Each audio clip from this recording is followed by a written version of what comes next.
আসসালামু আলাইকুম এভরিওয়ান। ভার্সিটির সিনিয়র ম্যাম গল্পের দ্বিতীয় পার্ট। তো চলো বেশি কথা না কইয়া গল্প শুরু করা যাক।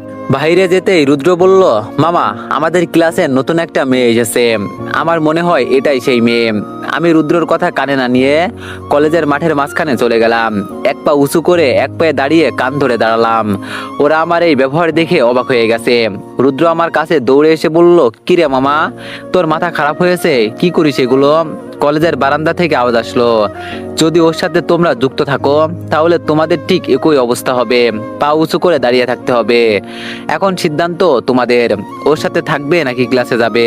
রিয়া ম্যাডামের কথা শুনে ওরা সব কয়টা চিন্তায় পড়ে গেল। এতগুলো ছাত্রের সামনে কান ধরে দাঁড়িয়ে থাকা বিষয়টা খুব লজ্জাজনক। এজন্য ওরা এক এক করে চুপচাপ মাথা নিচু করে চলে যাচ্ছে। রুদ্র শুধু বলল, বন্ধু আমি আছি তোর পাশে, তুই চিন্তা করিস না।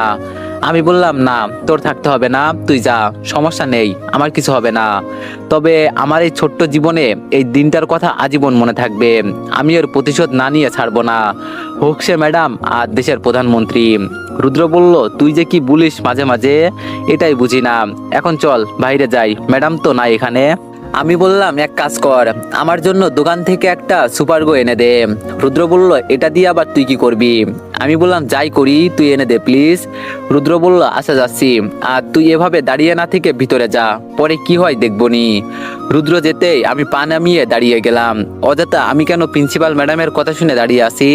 ফোনে টুংটুং শব্দে ফোনটা হাতে নিলাম। এই অসময়ে আবার দুলাভাই কল দিল কেন? আমি ফোন রিসিভ করে বললাম, বলেন দুলাভাই। দুলাভাই বলল, আসার পথে আমার বোনকে 3 রাস্তার মোড় থেকে নিয়ে এসো, মাত্র নাকি বাসে উঠেছে। আমি বললাম, আপনার বোনকে তো আমি কখনো দেখি নাই, চিনবো কিভাবে?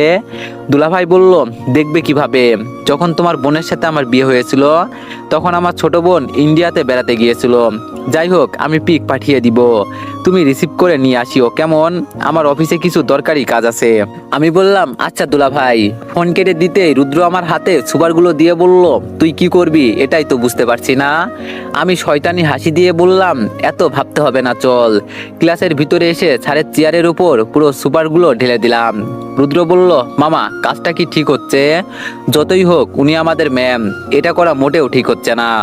আমি বললাম, তোরে বলছে ঠিক হচ্ছে না? যখন আমাকে বাইরে কান্ধার করে দাঁড়িয়ে রাখছিল তখন মনে ছিল না? এখন চল গিয়ে বসি। পিছনে তাকিয়ে 3 নম্বর বেঞ্চে বসে থাকা মেয়েটাকে দেখে বললাম, মামা মেয়ে পেয়েছি, এটাই সেই মেয়ে। রুদ্র বলল, আমি কি বলছিলাম, আমাদের ক্লাসে নতুন একটা মেয়ে এসেছে, এখন তাহলে কি করবি? আমি বললাম, তুই পিছনে গিয়ে বস, আমি ওর পাশে বসি, দেখি কি বলে। আমি চুপচাপ গিয়ে মেয়েটার পাশে বসলাম, কিন্তু মেয়েটা আমার দিকে এমন ভাবে তাকালো যেন আমাকে কোনোদিন দেখেই নাই। চুরি করে আবার ছিনাজড়ি, দাঁড়া তোরে মজা দেখাচ্ছি। আমি কিছু বলতে যাব তার আগেই মেয়েটা বলল, এক্সকিউজ মি, আপনি একটা ছেলে হয়ে এত সুন্দরী একটা মেয়ের পাশে বসলেন, বিষয়টা কেমন দেখালো না? এর মাঝে স্যার এসে বলল, তোমরা সবাই তো প্রিন্সিপাল ম্যাডামকে চেনো, সাবধান, কেউ বিয়াদবি করবে না। উনি এতটা উচ্চ শিক্ষিত যে উনি চাইলে যে কোনো শিক্ষা প্রতিষ্ঠানের চাকরি নিতে পারে। আমরা বলছি দেখে উনি এখানে আসছে, বাকিটুকু ম্যাডাম নিজে এসে বলবেন। ছাড় যেতেই ম্যাডাম ক্লাসে প্রবেশ করলেন। উনি ব্যাগটা টেবিলের উপরে রাখলেন। আমি মনে মনে শুধু বলছি, চেয়ারে শুধু একবার বসে যান, আর কিছু লাগবে না। রিয়া ম্যাডাম ধীরে ধীরে উনি উনার পরিচয় দিলেন। আমার সামনে এসে বলল, এই ছেলে, তোমাকে না বলছিলাম কান ধরে মাঠের মাঝখানে দাঁড়িয়ে থাকতে? আমি বললাম, কি কন ম্যাডাম, আপনাকে তো আমি মাত্র দেখলাম, আর আপনি আমার উপর মিথ্যা অভিযোগ চাপিয়ে দিচ্ছেন। আমার এমন কথা শুনে পুরো ক্লাস অবাক হয়ে গেল। রিয়া ম্যাডামের চেহারায় আবার সেই আগের রাগটা ফিরিয়ে এনে বলল, তুমি কার সাথে বিয়াদবি করছো জানো তো? আমি চাইলে কি করতে পারি? আমি বললাম, আচ্ছা ধরেন আমি মানলাম আপনার কথা, তবে যদি আমাদের ক্লাসের কেউ বলে আপনি আমাকে বলছেন কান ধরে দাঁড়িয়ে থাকতে, বা এর আগে আপনার সাথে আমার কথা হয়েছিল, যদি কেউ এই কথা বলে তাহলে আপনি যেই শাস্তি দিবেন সেটা আমি মাথা পেতে নিব। রিয়া ম্যাডাম খুশিতে হাসি দিয়ে বলল, দিলি তো এবার নিজের কপালে নিজে বাস। কি ছাত্রছাত্রীরা, তোমরা একবার বলো তো, আমাকে শুভেচ্ছা জানানোর সময় ও সেখানে ছিল না? আমি শুধু হাতটা উঁচু করে আমার গলায় হাত ধরে ইশারা করে বললাম, যে আমার সম্পর্কে একটা টু শব্দ করবে তার কল্লা কেটে হাতে ধরিয়ে দিব। সো কথাবার্তা একটু বুঝে শুনে বলিও। আমার হাতের ইশারায় সব কয়টা চুপ হয়ে গেল। ম্যাডাম ঠিকই বুঝে গেল আমি কি জিনিস। উনি আর কথা না বাড়িয়ে আমাকে বসতে বলে বলল, তো ছাত্রছাত্রীরা আমরা এখন পড়াশোনা শুরু করি। এটা বলেই উনি উনার চেয়ারে গিয়ে বসলেন, কিন্তু উনি কিছু একটা বুঝতে পেরে দাঁড়িয়ে গেল। কি ব্যাপার, সুপারগুলো কাজ করলো না কেন? ও শিট, এটা তো এখন শুকিয়ে কাঠ হয়ে গেল। এই আইডিয়াটাও মিস গেল। ম্যাডাম চেয়ারের দিকে একবার তাকিয়ে চোখ বন্ধ করে দিল। উনি বুঝতে পারছে এটা যদি শুকিয়ে না যেত তাহলে ওনার অবস্থা আজকে খারাপ হয়ে যেত। ম্যাডাম চোখ খুলে আমার দিকে তাকাতেই আমার বুকের ভিতরে ভূমিকম্প সৃষ্টি হতে লাগলো। উনি ভালো করেই বুঝে গেছেন এই কাজ কার। ভাবছিলাম হয়তো রেগে যাবে, কিন্তু হাসি মুখে ক্লাস করাতে লাগলো। তবে আমাকে কিছু একটা বোঝাতে চাইছিল, আমি এটাও বুঝি নাই।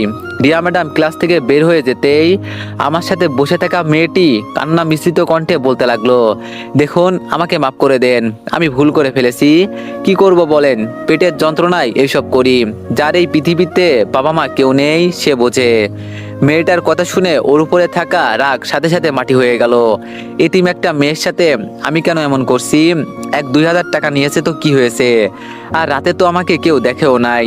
আমার সব কয়টা বন্ধু আমার সামনে এসে মেয়েটাকে বলল, তুই আমাদের বন্ধুকে রাতের আধারে এক অবলা নিরীহ শিশু পেয়ে এই পর্যন্ত বলে সব কয়টা হাসতে লাগলো। আমি মেয়েটাকে বললাম, তুমি এখন বাসায় চলে যাও, আর কেউ তোমাকে কিছু বলবে না।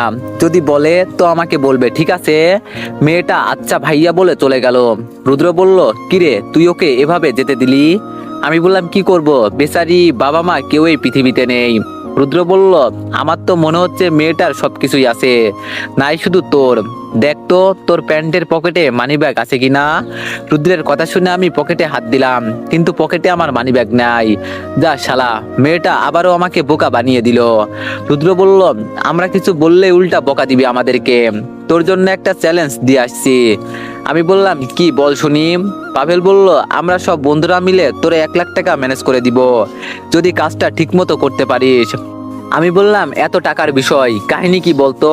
রুদ্র বলল, যত টাকা বেশি তত পরীক্ষাও কঠিন, কিন্তু কি আর করব, তুই যেহেতু আমাদের বন্ধু তোর জন্য সুযোগ করে দিলাম। কাজটা করে দে, 1 লাখ টাকাও পাবি, সাথে যা খেতে চাস তাই পাবি। আমি বললাম, আচ্ছা টাকাটা একটু বাড়িয়ে দিস। যা, আমি তোদের চ্যালেঞ্জ গ্রহণ করলাম, বল কি করতে হবে। রুদ্র খাতায় আমার সাইন নিয়ে বলল, তুই যে আমাদের চ্যালেঞ্জ গ্রহণ করলি তার প্রমাণস্বরূপ রেখে দিলাম, কখনো যদি মিথ্যা কথা বলিস। আমি বললাম, আচ্ছা বাবা, সবকিছু বুঝলাম, এখন বল আমাকে কি করতে হবে। রুদ্র বলল, সিম্পল একটা বিষয়, তুই প্রিন্সিপাল ম্যাডামের সাথে প্রেমের অভিনয় করবি 1 মাস। এর ভিতরে কিছু শর্ত আছে, ওগুলো পরে বলবো। আমি বললাম, পাগল হয়ে গেলি তোরা, কি উল্টাপাল্টা কথা বলিস? ওনাকে দেখলেই মন চায় ওনার মাথা ফাটিয়ে দিই। কত বড় সাহস, আমাকে মাঠের মধ্যে কান ধরে দাঁড়িয়ে রাখে। এজন্যই তো বলছি খেলা জমবে, প্লাস ভার্সেস মাইনাস যখন একসাথে থাকবে তখন না খেলা শুরু হবে। আমি বললাম, তোরা কি সব কথা বলিস, মাথায় আছে তো? উনি আমাদের প্রিন্সিপাল ম্যাম, আবার বলিস ওনার সাথে প্রেমের অভিনয় করতে।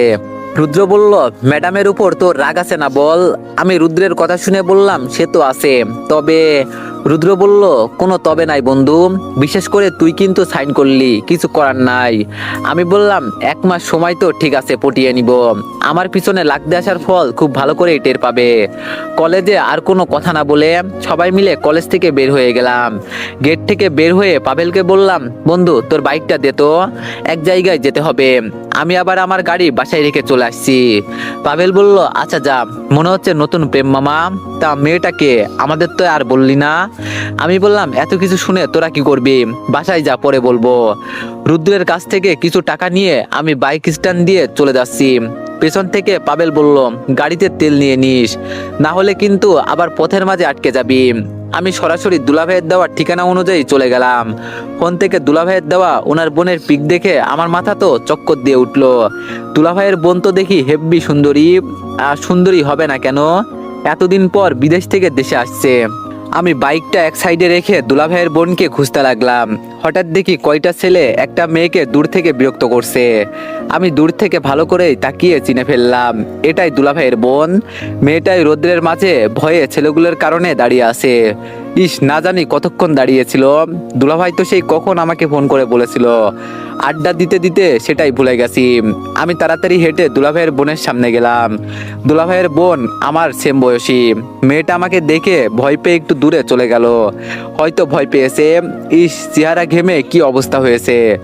আমি মেয়েটাকে উদ্দেশ্য করে দুলাভাইয়ের নাম বলে বললাম, চলেন আমার সাথে, আপনার বড় ভাই আমাকে নিতে পাঠিয়েছে। আমাকে দেখে মেয়েটা যেন একটু ভরসা পেল। আমার হাতে ব্যাগ ধরিয়ে দিয়ে চোখগুলো লাল করে আমার দিকে একবার তাকিয়ে একটু দূরে ছায়ার নিচে গিয়ে দাঁড়ালো। আমি ওর সামনে গিয়ে বললাম, দুলাভাই বলছিল ঠিকই, কিন্তু আমার মনে ছিল না, সরি। মেয়েটা এবার কান্না করে দিয়ে বলল, ভাইয়াকে সেই কখন থেকে ফোন দিতেছি কিন্তু কল ধরে না। আধা ঘন্টা ধরে এখানে দাঁড়িয়েছিলাম। আমাকে দেখতে পেয়ে ছেলেগুলো বাজে বাজে কথা বলছে। শেষে বাঁচার জন্য এই রোদ্রের মাঝে দাঁড়ালাম। আমি বললাম, আসলেই আমি সরি, মাফ করে দিও, আর ওদের আমি দেখছি, তুমি দাঁড়াও। মেয়েটা ধপ করে আমার হাত ধরে বলল, ঝগড়া করবেন না প্লিজ, আমাকে এখন বাসায় নিয়ে চলেন, আমার আর ভালো লাগছে না। মন চাইছে এখানেই শুয়ে পড়ি। শরীর প্রচন্ড খারাপ হয়ে গেছে। টাকার ব্যাগটা চুরি হয়ে গেছে, কিছু কিনে খাবো সেটাও পারছি না। আমি সামনে একটা দোকান দেখে বললাম, চলো ওখানে কিছু খেয়ে নাও আগে, আমার কাছে টাকা আছে। মেয়েটি বলল, আমি কারোর টাকায় কিছু খেতে রাজি না, এখন বাসায় নিয়ে চলেন আমাকে। আমি পকেট থেকে 1000 টাকার একটা নোট বের করে মেয়েটার হাতে দিয়ে বললাম, পরে আমাকে দিয়ে দিও। মেয়েটা আর এক মুহূর্ত না দাঁড়িয়ে দোকানের কাছে চলে গেল। দোষ তো আমি করেছি, ওর কোনো দোষ নেই। আমার কারণে ও এতক্ষণ এখানে দাঁড়িয়েছিল। দুলাভাইয়ের বোন বিস্কুট খাচ্ছে। এর মাঝে মেয়েটিকে বিরক্ত করা ছেলেগুলো এগিয়ে আসলো। এটা দেখে আমার মাথা গরম হয়ে গেল। আমি থাকা অবস্থায় ওকে বিরক্ত করছে। আমি ছেলেগুলোর দিকে এগিয়ে গিয়ে বললাম, কি পছন্দ হয়েছে ওকে, তুলে নিয়ে যাবে নাকি? দুলাভাইয়ের বোন আবার আমার হাত ধরে বলল, ভাইয়া আমাকে বোকা দিবে, ঝামেলা করলে চলেন এখান থেকে। আমাকে দোকানের সামনে থেকে দুলাভাইয়ের বোন টেনে নিয়ে এসে বলল, ঝগড়া করে আর কি হবে, ভাইয়া আমাকে আগেই বলে দিয়েছে আপনার মাথা নাকি সবসময় গরম থাকে। আমি চোখ বন্ধ করে নিজের রাগকে কন্ট্রোল করে বললাম, যদি আমাকে টেনে নিয়ে না আসতে তাহলে আজকে কিছু একটা তো হয়েই যেত। দুলাভাইয়ের বোন বলল, বাদ দেন, ঝগড়া করে লাভ নেই, এখন রিক্সা ডাকেন, যেতে তো হবে। আমি বললাম, চলো, আমি বাইক নিয়ে এসেছি। দুলাভাইয়ের বোন বলল, কি বাইক? আমি বললাম, কেন, ভয় পাও নাকি? চলো। বাইকের কাছে যেতেই বলল, আমি মিমি চৌধুরী, আপনার নামটা? আমি বললাম, নাম জানা কি খুব জরুরি, আগে বাসায় চলো, পরে সবকিছু বলছি। মিমি বলল, কিন্তু আমি তো এর আগে কখনো বাইক দিয়ে কারোর সাথে যাই নাই, এখন কিভাবে আপনার সাথে? আমি বললাম, জামাই মনে করে উঠে পড়ো, কিছু হবে না। আমার কথা শুনে মিমির গাল লজ্জায় লাল হয়ে গেল। মাথা নিচু করে বলল, সিসি, এইসব নোংরা কথা বলেন কেন? এখন বলেন আমি কিভাবে উঠবো? আমি বললাম, আমার হাত ধরো, আমি তুলে দিচ্ছি। মিমিকে বাইকের উপর তুলে বললাম, ভাবছিলাম তুমি বাইরে থাকো, একটু রাগী আর অহংকারী হবে, কিন্তু তোমার ভিতরে তো তেমন কিছু খুঁজে পেলাম না, তবে তোমার ব্যবহার অনেক ভালো। মিমি বলল, কি যে বলেন না আপনি। আমি এবার চুপচাপ বাইক চালাতে লাগলাম। কিছুটা সামনে যেতেই বাইক আপনা আপনি বন্ধ হয়ে গেল। যাক শালা, পাবেল তো ঠিকই বলছিল বাইকে তেল দিতে, কিন্তু আমার তো এটাই মনে ছিল না। এখন কি করব? মিমি বলল, কি হয়েছে, থামলেন কেন? আমি বললাম, থামি নাই, কাজ তো একটা হয়ে গেছে, এখন বাসায় যাব কিভাবে? মিমি বলল, কি হয়েছে বলেন শুনি। আমি বললাম, বাইকের তেল শেষ, এক কাজ করো, তুমি রিক্সা করে বাসায় চলে যাও, আমি ঠিকানা বলে দিচ্ছি। মিমি বলল, আপনি একা একা কি করবেন? আমি বললাম, কি আর করব, সামনে একটা তেল পাম্প আছে, ওখান থেকে তেল নিয়ে যাব, তুমি বাসায় চলে যাও। মিমিকে একটা রিক্সা ডেকে দিয়ে ঠিকানা বলে দিলাম। আমি বাইক নিয়ে সামনে হেঁটে যাচ্ছি। হঠাৎ রাস্তার পাশে ফুচকাওয়ালার দোকানে নজর গেল। রিয়া ম্যাডাম গাড়ি রেখে রাস্তার পাশে দাঁড়িয়ে ফুচকা খাচ্ছে। এটা দেখে আমি মুচকে হাসি দিয়ে বললাম, এত বড় লোক হওয়ার পরেও রাস্তা থেকে ফুচকা খাচ্ছে, যাব কি? যাই না, গিয়ে কিছুটা সময় কাটিয়ে আসি আর ওনাকে সরি বলে আসি। আমি রাস্তার পাশে বাইক দাঁড় করিয়ে ধীরে ধীরে রিয়া ম্যাডামের দিকে যেতে লাগলাম। রিয়া ম্যাডাম আমাকে দেখে খাবার খাওয়া বন্ধ করে আমার দিকে তাকিয়ে আছে। আমি রিয়া ম্যাডামের সামনে গিয়ে সালাম দিলাম। রিয়া ম্যাডাম গম্ভীর মুখে আমার সালাম নিয়ে বলল, এখানে কি করছো? আমি বললাম, ম্যাম, বাইকের তেল শেষ হয়ে গেছে, এজন্য হেঁটে হেঁটে বাসায় যাচ্ছি। আপনাকে রাস্তার পাশে দেখলাম, এজন্য ভাবলাম ফুচকা খেয়ে যাই। কলেজের ঘটনার জন্য আমি সরি। আসলেই কেউ আমার সাথে বাজে কিছু বললে আমার খুব রাগ হয়, পরে কি যে করি বলতে পারি না। আমি কথা দিচ্ছি আর এমন হবে না, প্লিজ ম্যাডাম। রিয়া ম্যাডাম বলল, প্রথমত কলেজের কথা এখানে বলবা না, আর দ্বিতীয় কথা ম্যাম বলতে হবে না। আমিও সুযোগ পেয়ে বললাম, তাহলে রিয়া বলবো। আমার কথা শুনে ম্যাডাম চোখ লাল করে বলল, আমি তোমার সিনিয়র, এটা মনে আছে তো? আপু বলবে। আমি বললাম, আপু বলার চেয়ে আমার কাছে ম্যাডাম ভালো। রিয়া ম্যাডাম বলল, ওকে, তোমার যেটা ভালো মনে হয়। এখন বাসায় গিয়ে গোসল করে পড়তে বসো, এই বয়সে এত ঘোরাঘুরি করলে লাইফ ধ্বংস হয়ে যাবে। আমি বললাম, ম্যাডাম আপনি কি বিবাহিত? রিয়া ম্যাডাম আমার এমন কথা শুনে চোখ বড় বড় করে বলল, কি বলছো? আমি কথা ঘুরিয়ে বললাম, বলছি ম্যাডাম আপনি কি নিজে গাড়ি ড্রাইভিং করেন নাকি গাড়ির ড্রাইভার আছে? রিয়া ম্যাডাম বলল, দেখতে পারছো গাড়িতে কেউ নেই, সো আমি চালাই। আচ্ছা তুমি কিছু খেতে চাইলে খেতে পারো, বিল আমি দিচ্ছি। ম্যাডাম যেহেতু টাকা দিবে, এজন্য আমিও কিছু ফুচকা প্যাকেজ করে নিয়ে বললাম বাসায় গিয়ে খাবো। রিয়া ম্যাডাম আর কিছু না বলে ফুচকার বিল দিয়ে আমাকে বলল, চলে যাও, রাস্তায় এত দাঁড়িয়ে থাকতে হবে না, বাসায় গিয়ে পড়াশোনা করো, লাভ আছে। আমি বললাম, ম্যাম। রিয়া ম্যাডাম আবার আমার দিকে তাকিয়ে বলল, আবার কি? আমি বললাম, একটু তেল দেন না, বাসা পর্যন্ত যাই, নইলে হেঁটে হেঁটে যেতে হবে আমাকে। রিয়া ম্যাডাম এবার একটু রেগে বলল, আমি তোমার কলেজের প্রিন্সিপাল, আমার সাথে যেই আচরণ করলে, কলেজে আমার জায়গায় অন্য কেউ থাকলে হাতে টিসি ধরিয়ে দিত। তুমি আমার প্রথম সেই ছাত্র যে আমার সাথে এতটা বাজে ব্যবহার করলে। আমি এবার মাথা নিচু করে বললাম, আমার বয়স কম তো ম্যাডাম, এত কিছু বুঝি না, মন যা চাই তাই করি। আপনি তো তখন বললেন আমি বাচ্চা একটা ছেলে, তাহলে আবার আমার উপর এতটা রাগ দেখাচ্ছেন কেন? রিয়া ম্যাডাম এবার হাসি দিয়ে বলল, তুমি সত্যি একটা বাচ্চা ছেলে, আমি গাড়ির ভিতরে আছি, তুমি তেল নিতে পারলে নিয়ে নাও, এই তো সুযোগ পেয়েছি, এই সুযোগ কাজে লাগাতে হবে। আমি বুদ্ধি খাটিয়ে তেল বের করে বললাম, ধন্যবাদ ম্যাডাম, আল্লাহ আপনাকে আমার মতো সুন্দর একটা জামাই দিক, এটাই দোয়া করি। রিয়া ম্যাডাম অবাক হয়ে বলল, কি? আমি বললাম, কিছু না ম্যাডাম, আমি যাই, তবে আপনার শাড়ি কিন্তু অস্থির, সকালে আপনার লুকটা একদম। রিয়া ম্যাডাম বলল, ভুলে যেও না আমি তোমার ম্যাডাম, কিভাবে কার সাথে কথা বলতে হয় এটা কি ভুলে গেছো? আমি বললাম, আপনি এত রেগে যান কেন ম্যাডাম? আচ্ছা আমি তাহলে যাই, আর আমাদের বাসায় আপনার দাওয়াত রইলো। রিয়া ম্যাডাম চশমা পরে গাড়ির দরজা লাগিয়ে গাড়ি নিয়ে চলে গেল। বড় চাকরি করে দেখে নিজেকে খুব বড় মনে করে।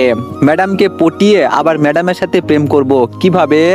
যে রাগী উনি, আমার তো কিছুই মাথায় ঢুকছে না। আচ্ছা ওনাকে কি রাজি করানো সম্ভব? দূর, এইসব এখন চিন্তা করছি কেন? এইসব পরে চিন্তা করবো নি, এখন বাসায় যাই। বাইকে তেল ভরে বাসার দিকে যেতে লাগলাম। বাড়ির সামনে বাইক রেখে দরজায় গিয়ে কলিং বেল দিলাম। আপু দরজা খুলে দিয়ে বলল, কোনো কাজ ঠিক মতো করতে পারিস না তুই, তোরে দিয়ে কিছুই হয় না, মেয়েটাকে একা একা ছেড়ে দিলি, যদি কিছু হয়ে যেত।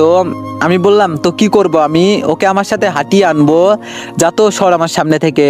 আপু বলল, ওই তোর হাতে কি? আমি বললাম, আমার হাতে যাই থাকে তোরে বলতে যাব কেন, সর তো আমার সামনে থেকে। আপু বলল, লক্ষ্মী সোনা ভাই আমার, দে না কি নিয়ে আসলি। আমি আপুর হাতে ফুচকা দিয়ে বললাম, নে তোর জন্য নিয়ে আসছি। মিমি উপর থেকে নিচে নামতে নামতে বলল, তো মিস্টার আমার জন্য কি নিয়ে আসছেন? নিজের বোনের জন্য তো ফুচকা নিয়ে আসলেন। আমি মিমির দিকে তাকিয়ে বোকা হয়ে গেলাম। মিমি মাত্র গোসল করে আসছে, মাথা থেকে টপ টপ করে পানি পড়ছে, বেশ সুন্দরী আছে। আচ্ছা যদিও আমার গার্লফ্রেন্ড হয় তাহলে বিষয়টা কিন্তু এতটাও খারাপ নয়, আপুকে বললে হয়তো রাজি হয়ে যাবে। আগে তো আমি মিমিকে পটাই। আপু আমার মাথায় থাপ্পড় দিয়ে বলল, কিরে তোর আবার কি হলো? আমি বললাম, কিছু হয় নাই আপু, আম্মু কই? আপু বলল, আম্মু তো মার্কেট করতে গিয়েছে, খাবি তুই কিছু? আমি বললাম, না এখন খাবো না, আমি রুমে গেলাম। আমি চুপচাপ আমার রুমে চলে আসলাম। মিমি আমার সমবয়সী, ওকে যদি পটাতে পারি তাহলে আর কি লাগবে, দেখি কি হয়। ফ্রেশ হয়ে দিলাম এক ঘুম। এক ঘুমে বিকাল হয়ে গেল। ঘুম থেকে উঠে ছাদে বাতাস খেতে চলে গেলাম। এই ডুবন্ত বিকেলে ছাদে দাঁড়িয়ে থাকলে খুব ভালো লাগে। আচ্ছা আমি কি আসলেই বাচ্চা একটা ছেলে? আমাকে কি বাচ্চা বাচ্চা লাগে? যদি বাচ্চা না লাগতো তাহলে রিয়া ম্যাডাম আমাকে এই কথা বলতো কেন? কি জানি, কিন্তু বন্ধুদের দেওয়া কথা আমার রাখতে হবে। 1 লাখ টাকা পাবো বাজিতে জিততে পারলে। শুধু প্রেমের অভিনয় তো, এটা করতে পারবো। সমস্যা শুধু এক জায়গায়, রিয়া ম্যাডাম পড়বে কিনা। মিমি বলল, রুমে খুঁজে এলাম, পাই নাই আপনাকে, পুরো বাসায় খুঁজলাম, কোথাও পাই নাই, অবশেষে আপনাকে ছাদে পেলাম। মিমির কথা শুনে আমি পিছনে তাকিয়ে বললাম, তা আমাকে খোঁজার কারণ কি? আর আপনি আমাদের বাসায় কি করেন? যান দুলাভাইয়ের বাসায় যান। মিমি বলল, আমি আমার ভাবির বাসায় আসছি, তাতে আপনার কি? আপনি বললেই কি আমি চলে যাব? আচ্ছা আপনার পাশে দাঁড়াবো? আমি বললাম দাঁড়াও, সমস্যা নেই। এই কথা বলে আমি সিগারেট জ্বালিয়ে নিলাম। মিমি আমার হাতে সিগারেট দিকে ওটা কেড়ে নিয়ে বলল, এখন আমি এখানে আছি, তাই আমার সামনে এটা খাবেন না। আমি এই গন্ধ সহ্য করতে পারি না। আমি এবার চুপটি করে দাঁড়িয়ে রইলাম। আমি চুপ করে আছি দেখে মিমি বলল, আপনি মানুষটা কেমন জানো খিটখিটে, এই দেখি ভালো আচরণ করেন, এই দেখি খারাপ, এগুলো কি? আমি বললাম, একা একা দাঁড়িয়ে আছি, ভালো লাগছে না, কথা বলার মতো মুড নাই আমার। মিমি বলল, কেন, বউ মরছে কি আপনার যে কথা বলার মতো মুড নাই? আমি বললাম, ফালতু কথা বলো না তো, ভালো লাগছে না। মিমি বলল, কিন্তু আমি বললাম, দাঁড়াও, কথা বলো না, দেখি কে কল দিয়েছে। আমি ফোন রিসিভ করতেই রুদ্র বলল, হালারপুত, তুই কিছু খবর রাখিস কি? ম্যাডামের পিছনে বিশ্ববিদ্যালয়ের টপ একজন ছাত্র লেগে আছে, ওনাকে নাকি সেই ছেলে পছন্দ করে। আমি বললাম, পছন্দ করে ভালো কথা, এতে আমি কি করব? রুদ্র বলল, মামা, এই 1 লাখ টাকার কথা কি কিছু ভুলে গেছোস? তুই যাকে ইচ্ছা তাকে বিয়ে কর, এতে আমাদের কোনো আফসোস নাই, শুধু প্রিন্সিপাল ম্যামের সাথে প্রেমের অভিনয় করে যা। আমি বললাম, এতে তোদের যে কি লাভ হবে আমি এটাই বুঝি না। রুদ্র বলল, সময় হলে তোরে সবকিছু বলবো, যদি তুই একজন খাঁটি পুরুষ হয়ে থাকিস তাহলে ওনাকে পটিয়ে দেখা।